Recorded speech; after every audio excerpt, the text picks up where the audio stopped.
प्रभारी मंत्री लखीमपुर खीरी श्री नितिन अग्रवाल जी,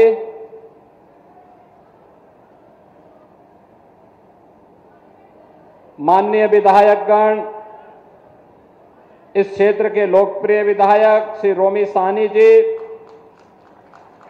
माननीय विधायक श्री लोकेंद्र प्रताप सिंह जी,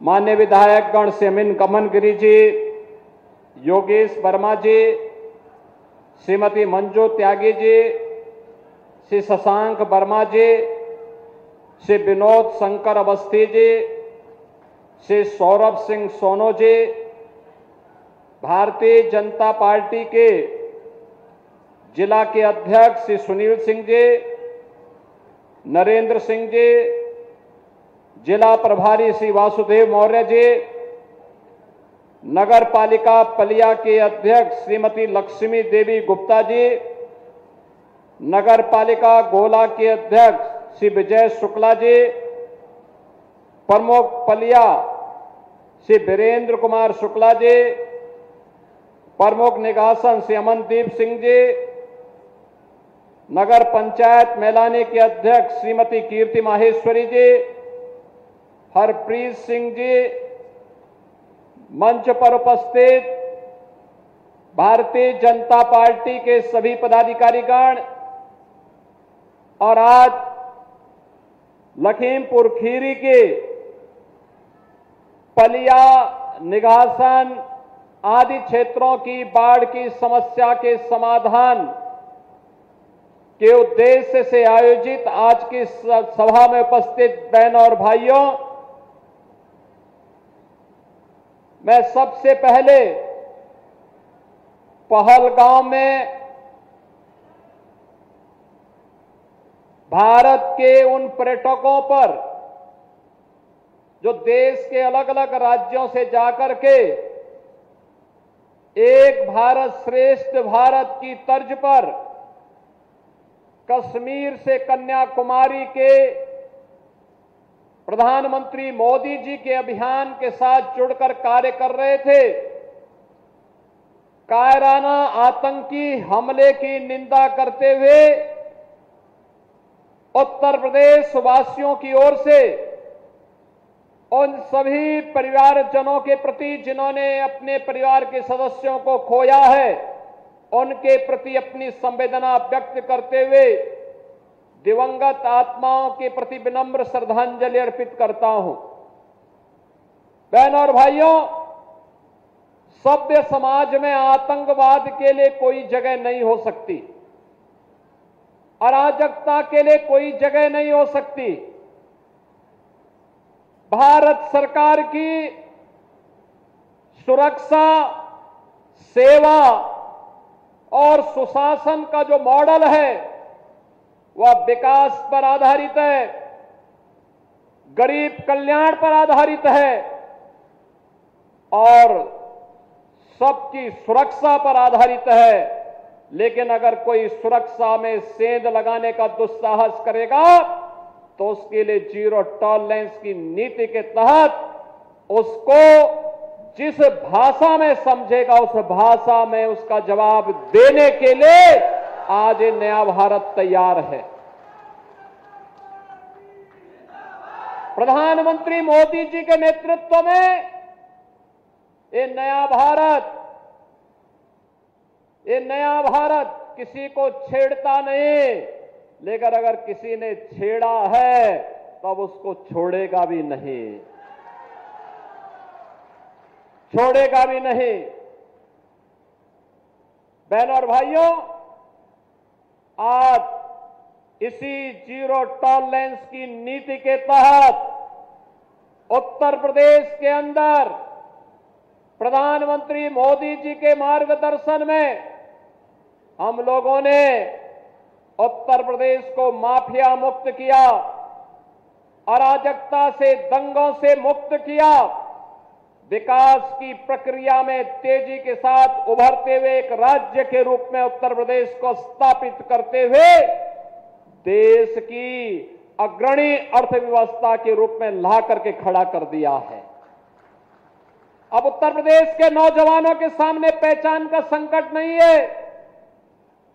अब उत्तर प्रदेश देश के अंदर आधुनिक इंफ्रास्ट्रक्चर का प्रदेश है। हाईवे है, world class highway, express way का अपना संजाल है, रेलवे का बेहतरीन नेटवर्क है, देश की पहली इनलैंड वाटरवे और देश की पहली रैपिड रेल यह भी उत्तर प्रदेश के अंदर चलती है। सर्वाधिक शहरों में मेट्रो का संचालन उत्तर प्रदेश के अंदर हो रहा है।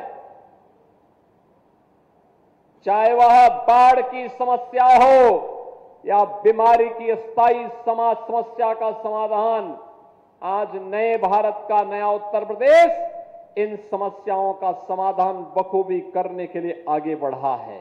और बहनों और भाइयों, उसी क्रम में मैं गत वर्ष यहां आया था।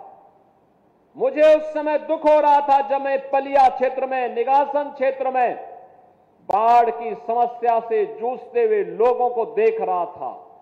और तब मैंने रोमी साहनी जी को बोला था, तब मैंने शशांक वर्मा को भी कहा था, तब मैंने यहां पे प्रभात वर्मा जी को भी कहा था। मैंने कहा चिंता मत करिए, इसकी अस्थायी समाधान का रास्ता हम लोग निकालेंगे। और आज मुझे प्रसन्नता है कि इन जनप्रतिनिधियों के सहयोग से जल शक्ति विभाग शारदा नदी में बाढ़ की समस्या का स्थायी समाधान के लिए उसे चैनलाइज करने जा रहा है। किसान का खेत भी नहीं जाएगा, खेत भी बचेगा और बाढ़ से बस्ती भी बचेगी। हमेशा का समाधान का रास्ता निकालने के लिए आपने देखा होगा 7 किलोमीटर का एक लंबा चैनल बनाने का कार्य हो रहा है। मुझे अप्रैल प्रथम सप्ताह में आना था, लेकिन मैंने इसीलिए उस समय कहा कि चलो पहले काम प्रारंभ करने दो। और मुझे अच्छा लगा कि यह कार्य आज तेजी के साथ आगे बढ़ गया है। उस समय यहां पर जल शक्ति मंत्री श्री स्वतंत्र देव सिंह जी आए थे, प्रभारी मंत्री आए थे, रोमी साहनी जी और अन्य जनप्रतिनिधिगण आए थे। और आज मुझे अच्छा लगा कि ये कार्य तेजी के साथ आगे बढ़ रहा है। बहनों और भाइयों, सरकार जो पैसा खर्च करती है, ये सरकार के अपने पास का पैसा नहीं है, मुख्यमंत्री के पास का पैसा नहीं है, मंत्री के पास का पैसा नहीं है। यह पैसा है जनता जनार्दन का, टैक्स के द्वारा अर्जित पैसा। इसका सदुपयोग होना चाहिए। इसके लिए पहले हमारे सामने प्रस्ताव आया था 180 करोड़ रुपए की लागत से एक तटबंध बनाया जाए। तो मैंने कहा तटबंध से क्या होगा? कहा जमीन जाएगी किसानों की। तो मैंने कहा मिट्टी का तटबंध कितने दिन तक? शारदा नदी में 3 लाख क्यूसिक वाटर आएगा, कैसे वो मिट्टी का तटबंध रोक पाएगा? ये समस्या का समाधान नहीं। नदी को चैनलाइज करिए, ड्रेजर मंगाइए, एक साथ नदी को चलने का रास्ता दीजिए, बाढ़ की समस्या का समाधान होगा। और मुझे अच्छा लगा कि काम अब प्रारंभ हो चुका है। अब मेरा मानना है, मैंने कह दिया है 180 करोड़ रुपए का काम अगर मात्र 22 करोड़ में हो सकता है तो इस कार्य को हर हाल में 10 जून तक कंप्लीट कर दीजिए। उसके बाद जब मानसून आएगी तो मानसून में पानी अब पलिया और निगासन की तरफ या लखीमपुर खीरी की तरफ नहीं जाएगा। ये पानी सीधे बहते हुए आगे घाघरा नदी में, जब सरयू जी में, जब शारदा नदी में मिलती है तो आगे बढ़ते हुए कारवां आगे बढ़ जाएगा। बहनों और भाइयों, 3-3.25 लाख क्यूसिक वाटर बरसात में शारदा नदी में आता है, लेकिन चैनलाइज अगर हम कर देंगे वो बिखरेगा नहीं, छितरेगा नहीं, अपने रास्ते तय करते हुए आगे बढ़ जाएगा।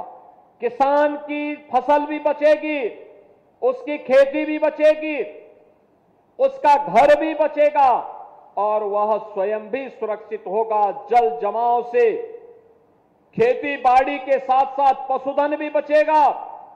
और बाढ़ के कारण जन और धन की होने वाली हानि, चाहे वह किसान का हो चाहे वह सरकार का हो, इसकी भी बचत होगी और उसी को बचत करने के लिए योजना आज हम सब यहां पर लेकर के आए हैं। बहनों और भाइयों, आज लखीमपुर विकास की नई ऊंचाइयों को प्राप्त कर रहा है। मुझे प्रसन्नता है कि अब तो लखीमपुर खीरी में मेडिकल कॉलेज का निर्माण भी हो गया है। मेडिकल कॉलेज लखीमपुर खीरी में, कोई सोचता था आज से 7 साल पहले सपना था, आज ये हकीकत है। आज हम जा रहे हैं, अभी सोहेली नदी के ड्रेजिंग के कार्य को भी देखेंगे, जिसके बारे में रोमी जी कह रहे थे। लखीमपुर खीरी में दुधवा नेशनल पार्क भी है। यहां के माध्यम से पर्यटन की संभावना को आगे बढ़ने के लिए अभी हमारी एक बैठक होने जा रही है। मैंने पर्यटन मंत्री को भी और वन मंत्री को भी बुलाया है। और लखीमपुर खीरी में भी एक एयरपोर्ट हो। एयरपोर्ट लखनऊ में ही क्यों होगा, एयरपोर्ट लखीमपुर खीरी में भी हो। इसके लिए हम लोग आए हैं आज देखने के लिए। लखीमपुर खीरी में यह भी काम होगा और इसके लिए हमने पैसा भी दिया है। लेकिन एयरपोर्ट सोहेली नदी से और अन्य जल प्लावन की स्थिति से बचे, आज उन कार्यों का भी हम निरीक्षण करने के लिए यहां पर आए हैं। और बहनों और भाइयों, आप तो जानते हैं डबल इंजन की सरकार की शीर्ष प्राथमिकता में अन्नदाता किसान भी है, युवा भी है और देश की आधी आबादी हमारी बहन और बेटियां भी है। अन्नदाता किसान के कर्ज की माफी की शुरुआत से सरकार प्रारंभ हुई थी। आज प्रधानमंत्री मोदी जी की कृपा से प्रधानमंत्री किसान सम्मान निधि का लाभ हर अन्नदाता किसान को उपलब्ध करवाया जा रहा है। और अन्नदाता किसान को किसान सम्मान निधि के साथ साथ गन्ना मूल्य के भुगतान के बारे में जो चिंता यहां के जनप्रतिनिधियों की है, बहनों और भाइयों, हमने तो पहले दिन से कहा है कि किसी को भी अन्नदाता किसानों का शोषण करने की इजाजत नहीं देंगे, किसी को भी नहीं देंगे। आपने देखा होगा 2017 के पहले गन्ना किसानों का 10-10 वर्षों का गन्ना मूल्य का बकाया रहता था। आज 1 साल पुराना किसी किसान का नहीं होगा। और हमने ये भी तय किया है 122 चीनी मिलें चल रही हैं। 122 में से हम लोगों ने तय कर दिया है 105 चीनी मिलें ऐसी हैं, बहनों और भाइयों, जो 1 सप्ताह के अंदर गन्ना मूल्य का भुगतान कर रही हैं। लेकिन जो शेष 17 चीनी मिलें हैं, इन 17 चीनी मिलों में जो लेट लफीते हैं, इसके लिए भी हम इसका एक समाधान निकाल रहे हैं। लेकिन मैं आपको इस बात के लिए आश्वस्त करता हूं, पैसा किसी का डूबेगा नहीं, क्योंकि चीनी मिल का कब्जा तो हमारे पास है। चीनी मिल तो हमारे पास है। अगर कोई बात बदमाशी करेगा, अभी तो हमने एस्क्रो अकाउंट खोला है कि जो भी चीनी बिकेगी वह ज्वाइंट अकाउंट होगा। पहले किसान के पास जाएगा, तब चीनी मिल मालिक के पास जाएगा। और अगर कोई इसके बाद भी बदमाशी करने का काम करेगा, तो हम चीनी मिल को ही नीलामी करके पहले किसानों का गन्ना मूल्य का भुगतान करेंगे और तब जाकर के फिर कोई और कार्य होने देंगे।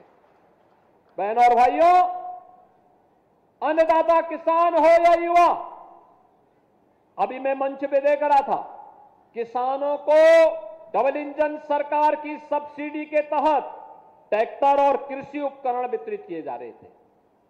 और साथ साथ एक तरफ अन्नदाता किसानों को यह सुविधा और दूसरी तरफ युवाओं के लिए सीएम युवा उद्यमी योजना के अंतर्गत 5 लाख रुपए तक का ऋण, ब्याज मुक्त ऋण है। ब्याज मुक्त ऋण, उनके ट्रेनिंग की व्यवस्था और बिना गारंटी के उनको ऋण उपलब्ध करा करके नया उद्यम स्थापित कर सकता है। यह सीएम युवा उद्यमी स्कीम के अंतर्गत यहाँ के नौजवानों को भी वह ऋण उपलब्ध करवाने का कार्य यहां पर किया जा रहा था। और आपने ये भी देखा होगा कि महिला स्वयंसेवी समूह को धनराशि देकर के प्रधानमंत्री मोदी जी के विजन के अनुरूप उन्हें लखपति दीदी बनाने के कार्यक्रम के साथ जोड़ा जा रहा है। यानी ये सभी कार्यक्रम प्राथमिकता के आधार पर बिना भेदभाव के हो रहा है।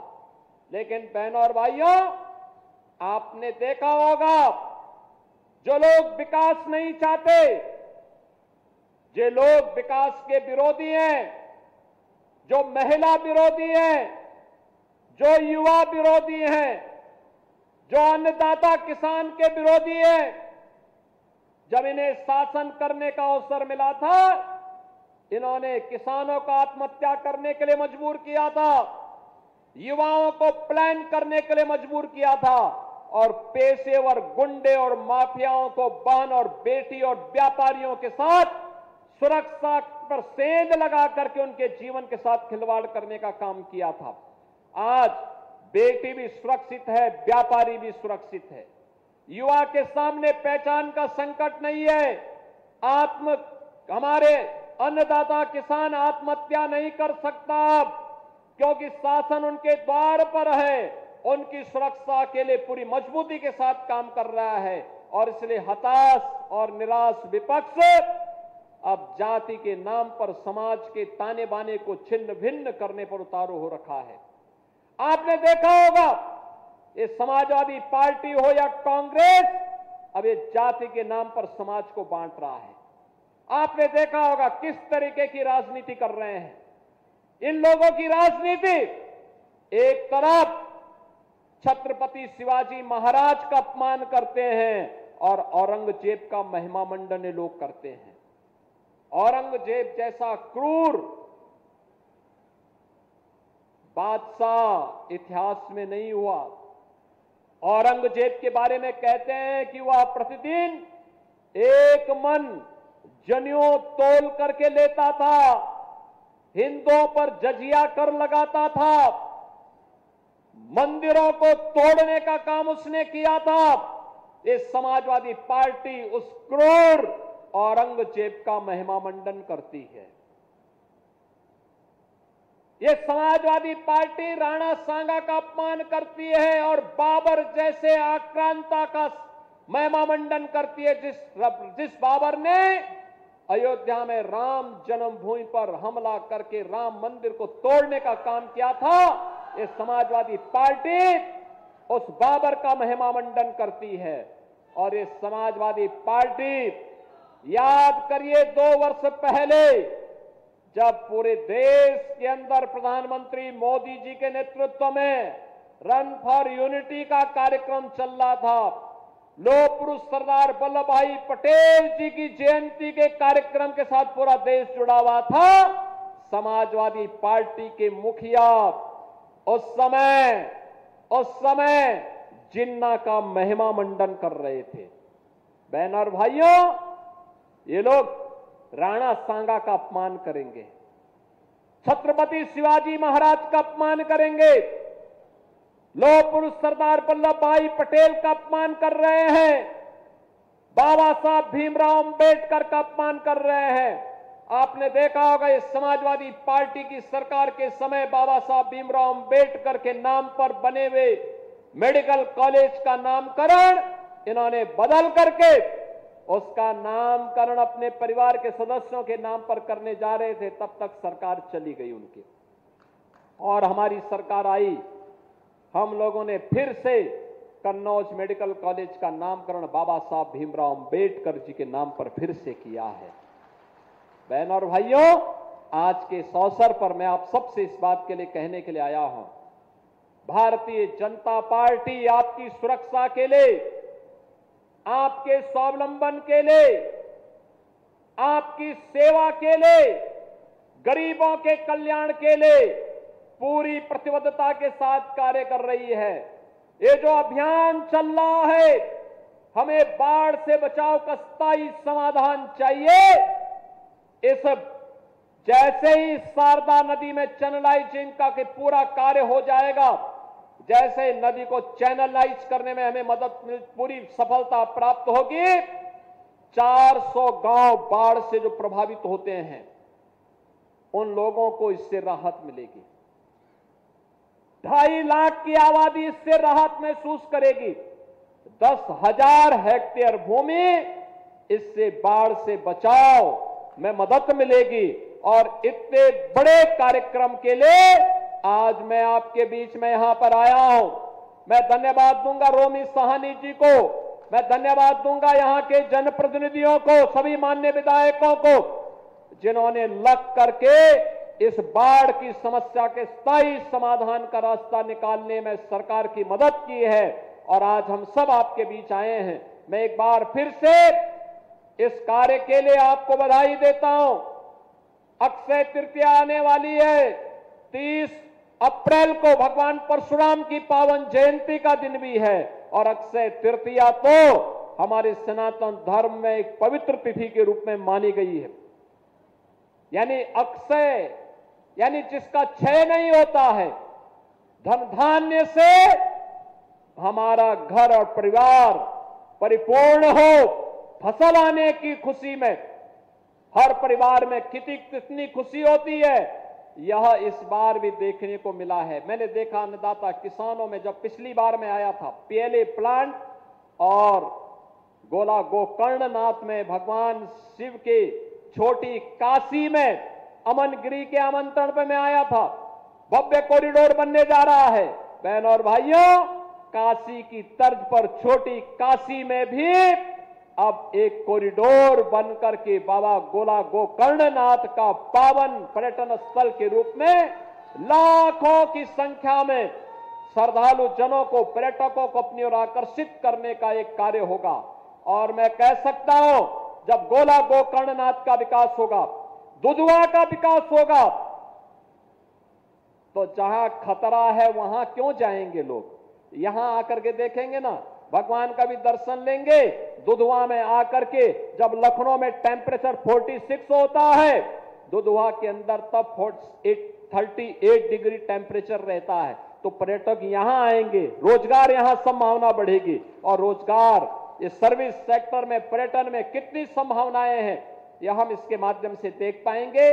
आज के इस अवसर पर मैं पिछली बार जब आया था, खेतों में गेहूं की फसल शानदार तरीके से थी, गन्ने की फसल थी, और अब किसानों ने उसको समेट लिया है समय पे। और मैं कहूंगा भूसा बैंक भी बनाइए। फसल कट गई है उसमें आग मत लगाना, डंठल पे आग मत लगाना, उसको भूसा बनाइए, भूसा बैंक बनाइए। गौ माता का भी आशीर्वाद बना रहेगा। उसके लिए भूसा में हरा चारा और कुछ चौकर मिलाकर के खिलाएंगे, पौष्टिक आहार उसके लिए बन जाएगा। और फिर वो दूध देगी तो आप भी और आपके बच्चे भी मजबूत होंगे। और जब हमारे बच्चे मजबूत होंगे तो दुश्मन के दांत अपने आप ही खट्टा करने के लिए सीमाओं की रक्षा करने में सफल हो जाएंगे। और बहनों और भाइयों, इस नए भारत के लिए, आत्मनिर्भर और विकसित भारत के लिए अस्थायी विकास की योजनाओं के साथ हमें आगे बढ़ना पड़ेगा। और मैं विश्वास के साथ कह सकता हूं कि आने वाले समय में पलिया, निगासन, लखीमपुर खीरी और इस जनपद से जुड़े हुए बाढ़ की समस्या का स्थायी समाधान करने में हमें सफलता प्राप्त होगी। इन सभी योजनाओं के लिए मैं आपको बधाई दे रहा हूं। धन्यवाद। जय हिंद। बहुत बहुत धन्यवाद, आभार माननीय मुख्यमंत्री जी। मैं अनुरोध करूंगी जिलाधिकारी महोदया जी से कि माननीय मुख्यमंत्री जी को जिला प्रशासन की ओर से ये स्मृति चिन्ह भेंट करें।